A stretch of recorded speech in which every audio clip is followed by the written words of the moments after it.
The human heart is capable of extraordinary love, compassion, and connection. Yet it is also one of the most vulnerable parts of who we are. When someone betrays our trust, speaks to us with cruelty, abandons us, or repeatedly wounds us, something inside begins to change. We become more cautious. We question people's intentions. We hesitate before opening up again. Sometimes, we even begin protecting ourselves so fiercely that we slowly lose the peace we were trying to preserve. But here is the deeper question. How do you protect your heart without becoming cold? How do you heal without reopening the door to the very people who caused your suffering? And perhaps most importantly, how do you remain compassionate without allowing yourself to be harmed again? These questions have echoed through countless lives for thousands of years. They are not signs of weakness. They are signs of a heart searching for wisdom. Today, we will explore what Buddhist wisdom teaches about protecting your inner peace without building emotional prisons around yourself. By the end of this video, you'll understand why protecting your heart doesn't mean hardening it, why forgiveness doesn't require reconciliation, and how true compassion can exist alongside healthy boundaries. These timeless teachings may completely change the way you see healing, relationships, and your own peace of mind. The Buddha offered a path that brings not only comfort, but also profound clarity. His teachings reveal that the strongest heart is not the one that has never been broken. It is the one that has learned to heal without becoming bitter, to remain open without becoming vulnerable to repeated harm, and to choose wisdom over fear. When someone causes us deep emotional pain, the memory rarely disappears overnight. It often lingers like a shadow, quietly influencing our present thoughts and future relationships. We may find ourselves constantly on guard, examining every new person and every new situation through the lens of what happened before. We begin expecting disappointment before trust has even had a chance to grow. This reaction is completely understandable. Our minds are trying to protect us, yet what begins as protection can slowly become a prison. Without realizing it, we may start denying ourselves genuine joy, meaningful relationships, and opportunities to experience kindness simply because we fear history repeating itself. The walls we built to keep pain out eventually begin keeping love, peace, and connection out as well. The desire to reopen the door is not always as obvious as allowing the same person back into our lives. Sometimes it appears in much subtler ways. It is the familiar pattern of seeking validation from people who resemble those who once hurt us. It is the unconscious hope that if we just try harder this time, perhaps they will finally become the person we always wished they would be. It is believing that another chance will somehow rewrite the past. Other times, we reopen the door, not to the person, but to the fear they left behind. We allow old wounds to dictate new decisions. We let yesterday's pain control today's relationships. Buddhist teachings illuminate this cycle with remarkable clarity. The Buddha taught that suffering arises from attachment, not only attachment to people, but attachment to expectations, to outcomes, and to our ideas of how life should unfold. When we are deeply hurt, we often become attached to the story of what happened. We replay the memories repeatedly. We hold tightly to the anger, disappointment, or desire for justice. These emotions are real. They deserve to be acknowledged rather than ignored. But there is an important difference between feeling pain and becoming attached to it when we cling to resentment, bitterness, or the identity of being permanently wounded. We unknowingly keep the door to suffering open, not necessarily for the person who harmed us, but for the suffering itself. The greatest prison is often not created by another person. It is created by the mind that cannot stop returning to the wound. True protection begins by recognizing this pattern with honesty and compassion. We begin to see that the mind, while trying to protect us, sometimes keeps us trapped in the very pain it wants us to escape. The Buddha illustrated this truth through the famous story of the poisoned arrow. A man was struck by a poisoned arrow, and his friends immediately rushed to find a surgeon. But the injured man refused treatment. He insisted that he first needed to know who shot the arrow, what family they came from, what kind of bow had been used, and what material the arrow was made of. The Buddha explained that by the time all those questions were answered, the man would already be dead. The lesson is profound. It is not that the questions are meaningless. Understanding what happened can certainly help us learn and grow. But healing cannot wait until every mystery has been solved. Many of us spend years asking, "Why did they do this to me? Did they ever really love me? Will they ever understand what they did?" Sometimes those answers never come, and while we search for them, the poison remains inside us. Protecting your heart begins when you stop waiting for perfect closure from the person who created the wound, and instead begin removing the poison that still lives within your own heart. The priority is healing, not endless investigation. This naturally leads us to one of the most powerful practices in Buddhism: cultivating unwavering kindness toward ourselves. This is the practice of metta, or loving kindness. When we have been hurt, many of us unknowingly turn against ourselves. We replay conversations, blame ourselves for trusting too much, question our worth, or wonder whether we somehow deserved what happened. This quiet self-criticism becomes another way the door to suffering remains open. Even after the people who hurt us are gone, their voices continue speaking through our own inner dialogue. Buddhist wisdom gently invites us to end this cycle. Imagine that someone you deeply loved came to you heartbroken after being betrayed. Would you criticize them? Would you tell them they were foolish for trusting? Would you shame them for feeling pain? Of course not. You would offer understanding, patience, and compassion. The Buddha encourages us to extend that same kindness toward ourselves. Practicing metta means acknowledging your pain without judgment.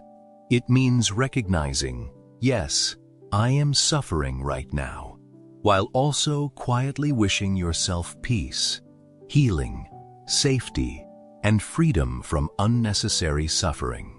This is not weakness. It is one of the greatest acts of courage.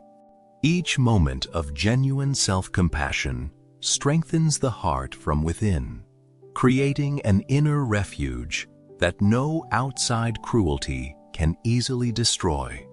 Just as you cannot pour from an empty cup, you cannot truly protect your heart while constantly attacking yourself from the inside. Self-compassion becomes the foundation of real strength. From that strength comes clarity. From clarity comes wisdom. And from wisdom comes the ability to recognize what truly deserves a place in your life. and what no longer does. Once this inner compassion begins to take root, the path becomes much clearer. Protecting your heart is no longer about fear. It becomes an expression of wisdom. Holding on to anger is like grasping a hot coal with the intention of throwing it at someone else. Before it ever reaches the other person, it burns the hand that refuses to let go. This timeless teaching of the Buddha reminds us of a difficult truth. Resentment rarely hurts the person who caused our suffering as much as it hurts the one carrying it. When we cling to anger, replay old conversations, or imagine the perfect response we wish we had given, we unknowingly allow the past to continue living within us. The person who harmed us may have moved on long ago, yet they continue occupying space in our minds because we keep feeding the memory with our emotional energy. The Buddha taught that attachment is the root of suffering. Sometimes, our greatest attachment is not to a person, but to the pain they left behind. As long as we continue carrying that burden, we remain emotionally tied to the very experience we wish to escape. The chains may no longer be physical, but they still bind the heart. This is where forgiveness enters the path, not as permission for what happened, but as freedom from what continues happening inside us. Forgiveness, from the perspective of Buddhist wisdom, is an act of inner liberation. It does not mean forgetting the past. It does not mean pretending the wound never existed. It does not mean trusting someone who has repeatedly broken that trust. And it certainly does not require welcoming harmful people back into your life. Instead, forgiveness means making a conscious decision to stop allowing the past to dictate your present peace. It means releasing the emotional weight that has become too heavy to carry. It means no longer allowing anger, resentment, or revenge to define your inner world. The past cannot be changed, but your relationship to the past can. This process is rarely immediate. Some wounds heal slowly. There may be days when the memories return with surprising intensity, and other days when you realize they no longer carry the same emotional weight. Healing is not a straight line, and Buddhist wisdom never asks us to rush it. Instead, it invites us to gently acknowledge our pain, understand how it shaped us, learn the lessons it offers, and then slowly loosen our grip on the suffering we no longer need to carry. Notice the difference. You are not releasing the memory because it wasn't important. You are releasing the suffering because you deserve peace. There is tremendous freedom in recognizing that you no longer need another person's apology in order to begin healing. Your peace does not have to depend upon someone else's awareness, remorse, or transformation. It can begin today. Forgiveness is not about excusing their actions. It is about refusing to let those actions continue controlling your life. As resentment fades, something remarkable begins to happen. The space once occupied by bitterness gradually becomes available for peace. The energy once spent replaying painful memories becomes available for growth. The heart begins to breathe again.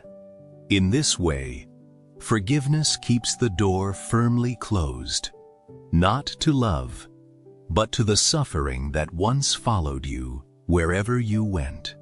Beyond forgiveness, Buddhist practice offers two powerful qualities that help protect the heart for the rest of our lives. These are Upekkha, or equanimity, and Panna, or wisdom. Equanimity is often misunderstood. It does not mean becoming emotionally numb or pretending that nothing affects you. Instead, it is the quiet strength to remain balanced amid life's inevitable joys and sorrows. It is the ability to experience emotions without allowing them to completely overwhelm you. Imagine the surface of a lake. When the wind blows, the water ripples, but beneath the surface, the deeper water remains calm. Equanimity allows us to become like that deeper water. When painful memories arise, we acknowledge them without becoming consumed by them. We can quietly recognize, yes, this happened. Yes, it hurt. And no, it does not have to control who I become. This is not denial. It is freedom. The Buddha often reminded his followers that every experience is impermanent. Thoughts arise. Feelings arise. Memories arise. Then, eventually, they pass away. The more we observe this truth directly, the less frightened we become by difficult emotions. Instead of fighting them, we allow them to come and go like passing clouds across the sky. Alongside equanimity comes Panna wisdom. Wisdom is not merely knowledge. It is seeing reality as it truly is. It allows us to recognize that people often act from their own conditioning, fears, unresolved wounds, and ignorance. This understanding never excuses harmful behavior. Someone who causes suffering is still responsible for their actions. But wisdom changes how we carry the experience afterward. Instead of asking, "What's wrong with me?" we begin asking, "What pain must they have been carrying to act this way?" That simple shift does not erase accountability. It simply frees us from taking another person's brokenness as evidence of our own lack of worth. Their actions speak far more about the state of their own mind than about your value as a human being. This realization can be deeply liberating. It allows us to release the exhausting desire for people to become someone they have repeatedly shown they are unwilling to become. It also frees us from wishing the past had unfolded differently. The Buddha taught that everything is impermanent. People change, relationships change, circumstances change. Even we ourselves change. When we cling to a fixed image of someone, whether as a villain, a rescuer, or the person we desperately hoped they would become, we prevent ourselves from seeing reality clearly. Wisdom gently invites us to let reality be what it is, not because we approve of it, but because resisting reality only creates more suffering. Through equanimity and wisdom, we gradually build something stronger than emotional walls. We build emotional resilience. Our peace no longer depends on everyone treating us well. It depends upon the strength we cultivate within ourselves. So, how do these ancient teachings become part of everyday life? The answer lies in small, consistent practices. Begin with mindful awareness. Pay attention to your emotional triggers. When an old memory suddenly appears, or someone reminds you of a painful chapter in your life, pause before reacting. Notice your breathing. Notice the sensations in your body. Observe the thoughts passing through your mind. There is no need to judge them. Simply witness them with gentle awareness. That small pause creates the space where wisdom can replace impulse. Second, honor your boundaries. If necessary, Communicate them calmly and clearly. If speaking directly is neither possible nor safe, reaffirm them within yourself. Quietly remind yourself, I no longer choose this pattern. I deserve relationships built on respect. My peace matters. Healthy boundaries are not walls built from fear. They are doors opened with wisdom and closed with discernment. Third, cultivate a supportive sangha or community. Surround yourself with people who encourage your growth, respect your limits, and celebrate your healing, instead of exploiting your vulnerability. The people closest to you should make your heart feel safer, not smaller. Fourth, create regular rituals of self-care, meditation, time in nature, reading, journaling, creative expression, quiet reflection. These practices are not luxuries. They are ways of reminding yourself that your inner life deserves your attention and care. Each time you nourish your own well-being, you strengthen the foundation upon which lasting peace is built. Fifth, practice compassionate detachment. You can genuinely wish someone happiness without inviting them back into your life.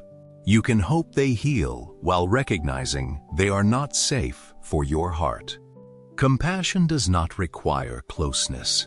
Sometimes, the most compassionate choice for both yourself and the other person is distance. Finally, take time to reflect on your own growth. Look back at the person you once were. Notice how much stronger, wiser, and more discerning you have become. The pain you experienced did not define you. The way you chose to heal did. Remember that protecting your heart is not a destination you reach once and never think about again. It is a lifelong practice. There will still be moments when old wounds ache. There will still be days when memories return unexpectedly. But each time they do, you now possess tools that perhaps you did not have before. Self-compassion, wise boundaries, forgiveness, equanimity, wisdom. These become lifelong companions that gently guide you back toward peace. You are not closing your heart to love. You are simply choosing to reserve your love for relationships that are healthy, respectful, and nourishing. You are creating a sacred place within yourself where peace can flourish, untouched by the shadows of yesterday. The journey of protecting your heart after experiencing deep hurt is one of the greatest expressions of courage. It teaches us that true protection is never rooted in fear. It is rooted in wisdom. It is rooted in compassion. And above all, it begins with the compassion we learn to extend toward ourselves. The Buddha's teachings remind us that healing does not require becoming hard. Strength does not require becoming cold. You can remain kind without becoming vulnerable to repeated harm. You can forgive without reopening the door. You can love deeply while still protecting your peace. That is the quiet strength of a wise heart.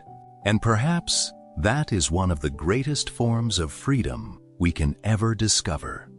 If today's reflection spoke to your heart, consider subscribing and joining this community where we explore timeless Buddhist wisdom for everyday life. And if you know someone who is quietly carrying old pain, share this video with them. Sometimes a single teaching heard at the right moment can become the first step toward a lifetime of healing. Until next time, may your heart remain peaceful, your mind remain clear, and may you always have the wisdom to know which doors deserve to stay open and which ones can remain gently, peacefully closed.